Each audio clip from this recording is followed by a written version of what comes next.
Thank you for your work. All right. Hey, everyone. This is Alex with Unicorn Riot. I'm here with a small group of Unicorn Riot reporters, and we're here covering a week of action in Atlanta, Georgia. A varying and wide range of diverse groups are organizing this week of action, from clergy and faith leaders to environmental activists to indigenous folks to dedicated forest defenders and protectors who have been struggling and trying to protect this forest for years now. And so this morning is a kickoff rally here at Gresham Park in Atlanta, Georgia, where folks are going to essentially kick off this week of action. This weekend, there's going to be a music festival happening, and then different types of actions and rallies and press conferences throughout the week that we'll be covering. So stay tuned for all of our coverage for the next week. And there's going to be some folks talking here really shortly. There's probably about 200 folks at least here at Gresham Park. There's going to be a short march happening too, so we'll be live during that.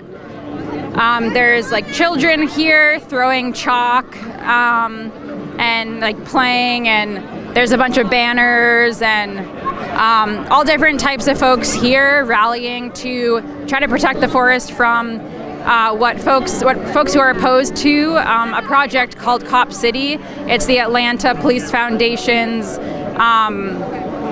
effort to build a police training facility where they're going to raise part of the Atlanta forest. It's the biggest urban forest in the United States, and they're going to raise part of it to build this training facility where police from across the country, even some international players, for training purposes, and also to create some green space by cutting down part of the forest to create manufactured green space like parks and such. And then some movie studio facilities. Ryan Millsap, who is a big player in the scene here, the film industry scene here in Atlanta and nationwide. A word to all the people that are speaking today. There's just an announcement quick. Speaking today, if you could please meet us over at this tree right in front of this brown shed that I'm pointing toward. So if you're speaking today, could you please touch base over there? Or have someone go to that shed in your stand. Just trying to make sure that we have the order prepared out. So they're just trying to get folks together who are planning to speak today. So we're asking for everyone that's speaking today to meet us at this tree that is next to this shed that's far off towards the back of the field. Just to make sure that we have the speaker order prepared for today.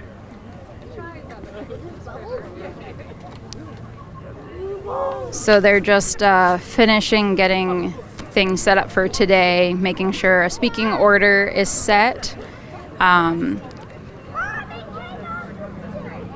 And yeah, so for folks tuning in, this is Alex with Unicorn Riot here with a small group with Unicorn Riot reporters covering this week of action in Atlanta, Georgia. There's at least 200 people here. It's growing as I'm speaking. Variety of different folks, from faith leaders, clergy people, environmental activists, indigenous folks.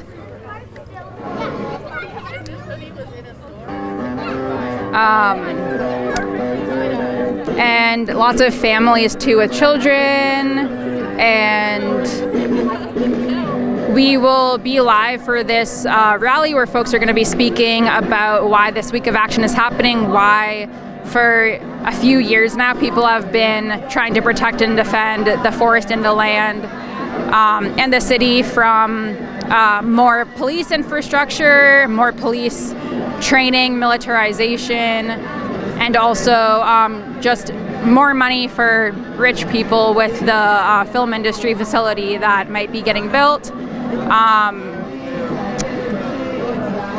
That used to be very connected to Black Hall Studios and is now the land that was swapped recently, which is Entrenchment Creek Park area, also known as Weelanie's People Park. That area is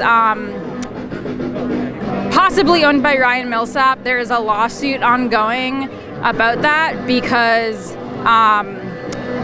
it's unclear whether it's fully legal for that swap between DeKalb County and Ryan Millsap. But Ryan is under the impression that he owns that land, and he began cutting some trees down and all right, everybody, let's get started. all right, they're getting started, so we're going to focus on that now. Thank you everyone for watching. This is Unicorn Riot. I just want to make sure that everybody is in the right place. I came here to stop Cop City.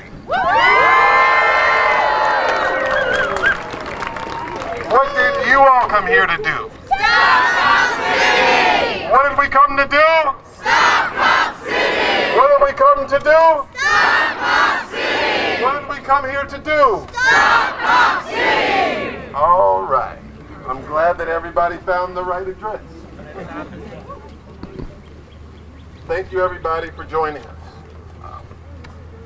It's about 2 years ago in what was formerly known as Entrenchment Creek Park, now known as Weelanie People's Park,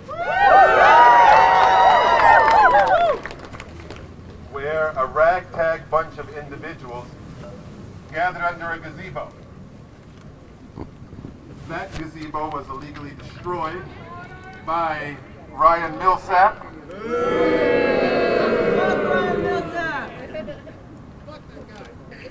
Thank you.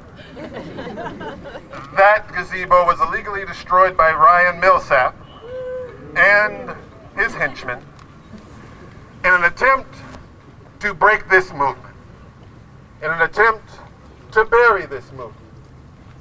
Yet every single time that they have tried to bury us, they have forgotten that we were seeds.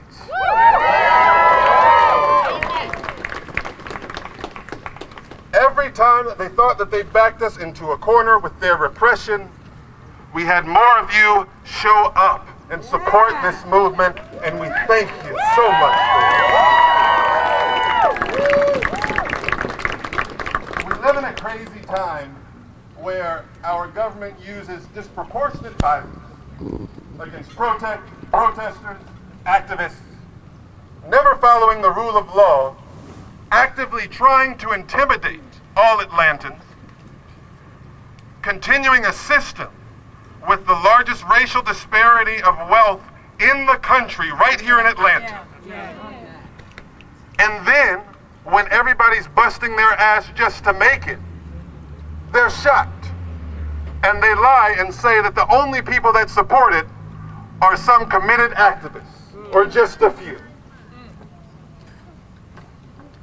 They have set every hurdle in the way of everyday Atlantans to intimidate them and stop them from supporting this movement, and we still show up.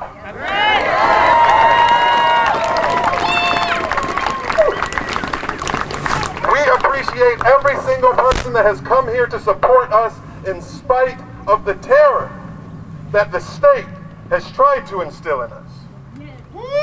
The real outside agitators are the folks who have pervaded this system and raised rents and created Hollywood studios that don't benefit any of the people in the neighborhood.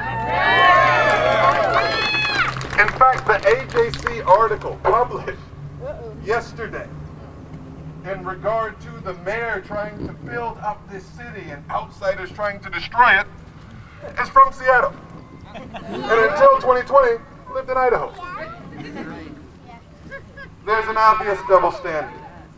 These are the same things that were said about Martin Luther King when he was in Chicago living in Cabrini Green. That's right. These are the same things that were said about Martin Luther King when he was in Alabama with his fancy PhD from Boston.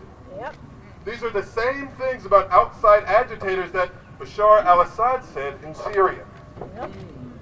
We must be very careful and understand the gravity of the situation that we are in, especially after we've lost a friend.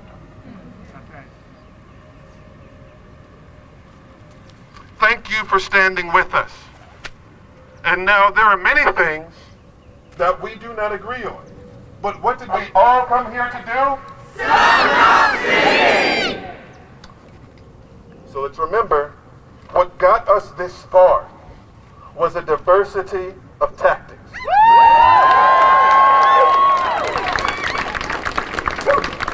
What kept us safe was watching out for one another when the state failed to do so. Let us actively work against keeping us safe. And now it's time for us to double down.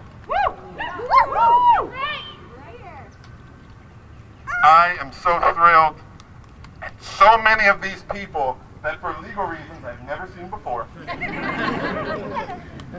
that have worked to coordinate and make this the most successful week of action ever.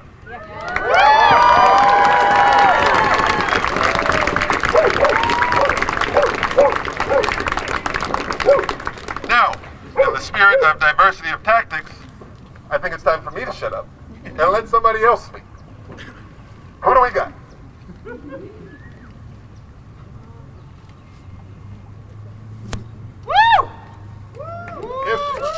If you would come down, I would like to note that we have some words from a dear friend of ours, Meko Chaban, who is the historical leader of these hallowed Muskogee grounds.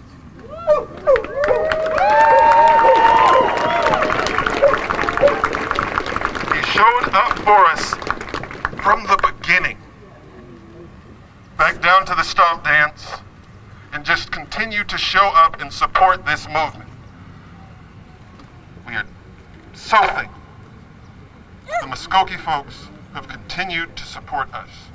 And without further ado, I would like to turn the megaphone over to our friend Marty.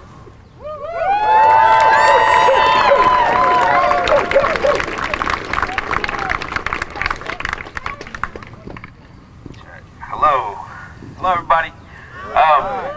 I'm here to read a statement from my Meko Chaban.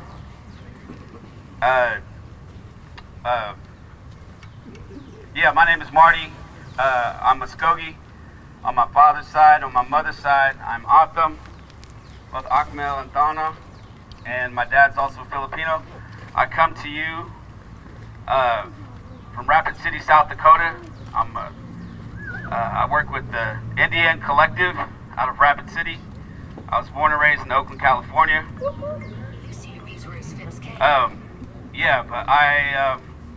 I'm a member at Halabi Canadian Ceremonial Grounds in Oklahoma. Can you hold that?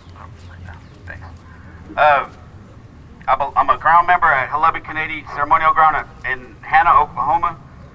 I'm a Bear Clan, and Meko asked me to read this statement. Mondosh Chihayomad. At this time, I would like to express my gratitude to all who have converged onto these ancestral territories of Muskogean ancestors and modern spiritual inhabitants of the earth that we now stand on. Today, we represent a vast society of peoples whose presence in the colonized named states of Georgia, Alabama, and Florida have existed for over 13,000 years. We represent a way of life that strove to minimize the harm that humans can do to the earth, to other species, and to each other. This way of life of Muskogee people is something that we continue to perpetuate as best as possible today in our ceremonial lives, and can be understood as love, humbleness, and meekness. Characteristics that are innocent and true as they sound, but are often antagonistic to the extractive society that surrounds us and are treated violently by this society when witnessed.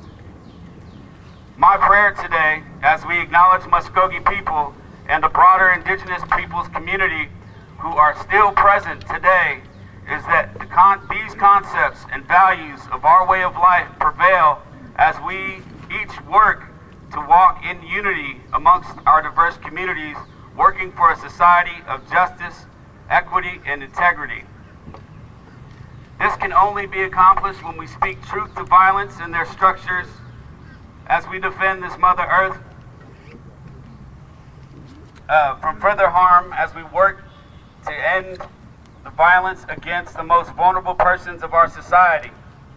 Today we continue this movement that began many years ago, and we honor those who have taken footsteps to protect this forest and our relative who gave the greatest of sacrifices.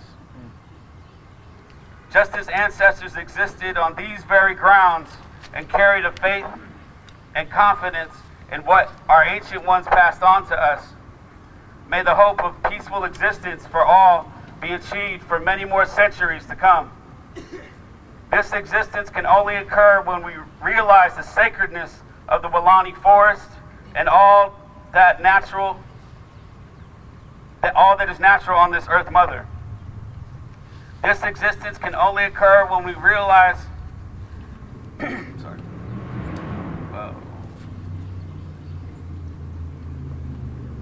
This existence can only occur when we realize the sacredness of the community that has called this land home since Muskogee removal, and have worked to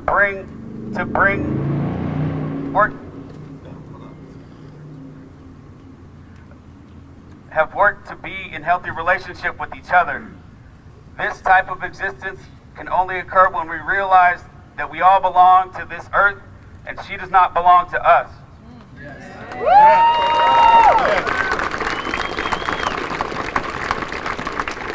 This type of holy existence can only occur when we realize that no cop city can ever exist because more weapons only create more violence.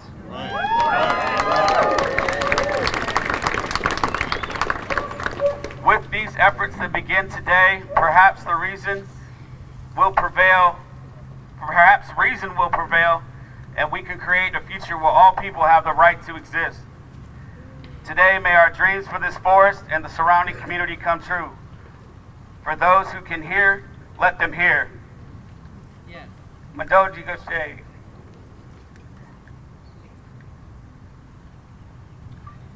Chaban Colonel Muskogee Miko. Thank you.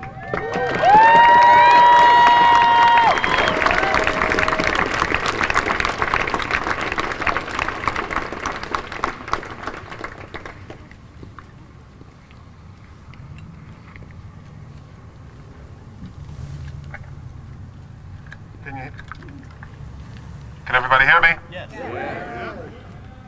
It's so important for us to keep in perspective all the things that we're fighting for. We're really moving towards healing the land and our relationship with it. For the better part of the past 200 years, from the land being stolen from the Muskogee people, to being transformed into a plantation, then to be a plantation under another name through the Atlanta prison farm, these less than 30 years has been the only time this land has ever been able to rest and restore from the poisoning of it for centuries.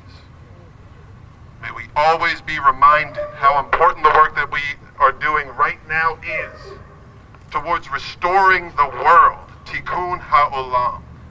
Heal the world.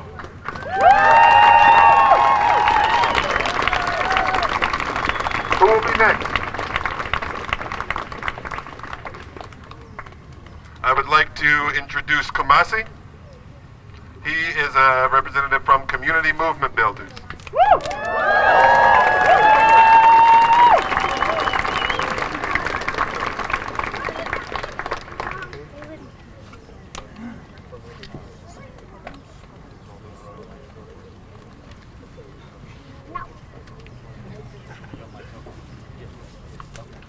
Free to land. Can you all hear me? Can y'all hear me? As my brother Matthew said, I come representing Community Movement Builders, but I also come as a citizen of the Republic of New Africa, and I represent the the oppressed and colonized and third world peoples who are fighting here in the heart of the empire and all across the world.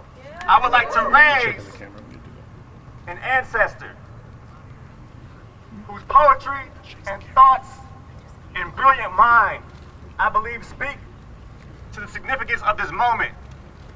His name was Langston Hughes. And he has a poem called Harlem, where he asks, what happens to a dream deferred? Does it dry up like a raisin in the sun? Or does it fester like a sore and then run? Does it stink over like rotten meat? Or crust and sugar over like a syrupy sweet? Maybe it just sags like a heavy load. Or does it explode? Friends and neighbors, family and comrades, does a dream deferred explode? Yes. We answered that question collectively in 2020 when we rebelled. That's right. And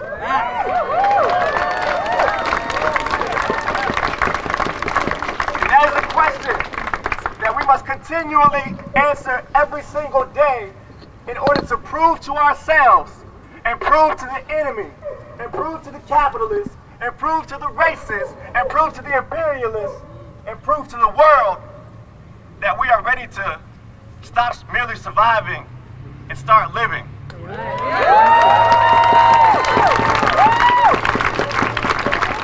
Now, what does it look like to live? What does it look like to live? What is the vision that we have for our lives? We also answered that question in 2020. See, after the APD killed Rayshard Brooks at that Wendy's, and our comrades burned that Wendy's to the ground.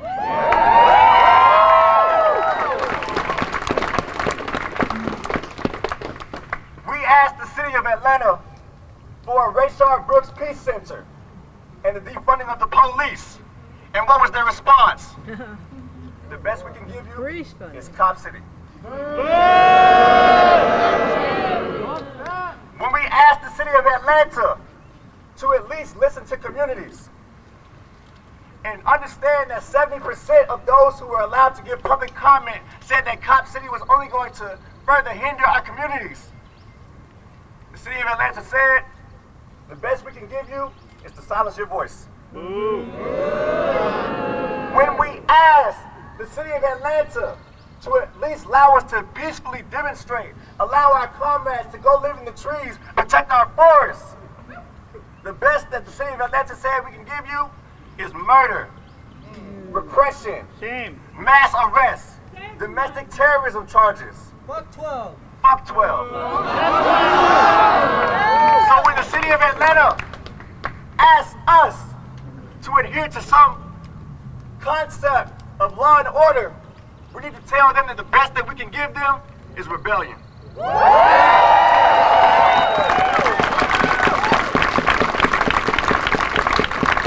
I may be a little bit selfish in my reason for being here. I want to be free. I want my children to be free. Hell yeah. I want my mother to be free. Oh, yeah. I want my father and my brothers and sisters to be free. And I don't want to have to live a life in 10 years when my babies, my nieces, and my nephews come to me and ask, Kamasi, where were you? What were you doing when they destroyed our clean water, destroyed our clean air? What happened?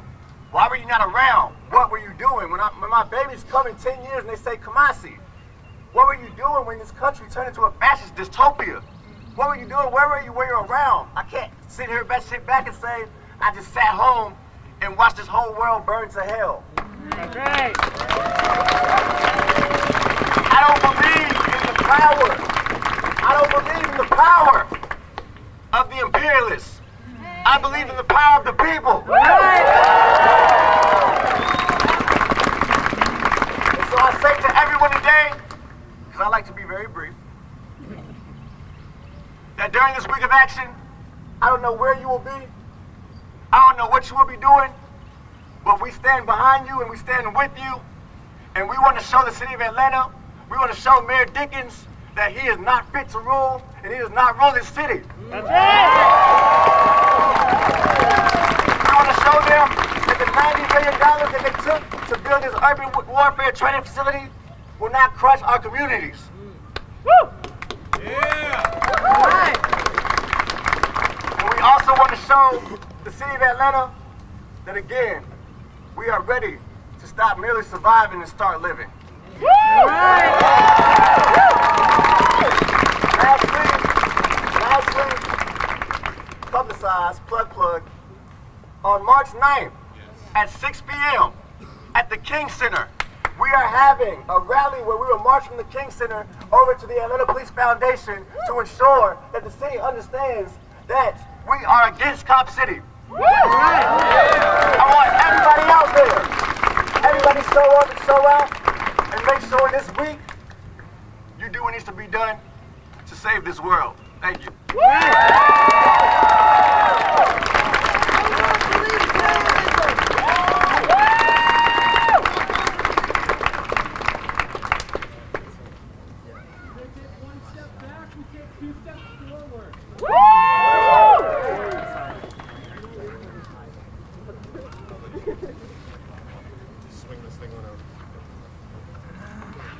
This is the important question, right? When we have to explain this to our kids, where were we when things kept becoming more militarized? You know, now, everybody in Atlanta marched with Dr. Martin Luther King Jr. But the facts simply don't agree with it. Let it be known that we were here today when it mattered most. All right. And that we can be proud of the legacy that we leave. Now, I would like to welcome Reese to share a few words.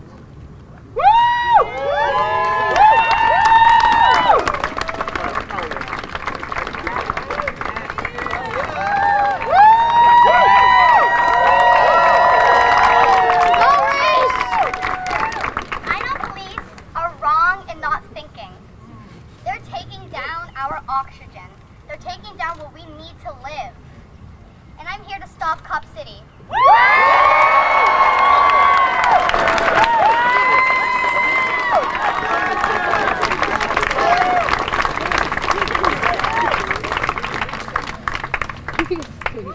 Okay, I'll keep that short because I don't want to follow that. Okay, and next up, we're going to hear from Erica with the Angelo Herndon Club.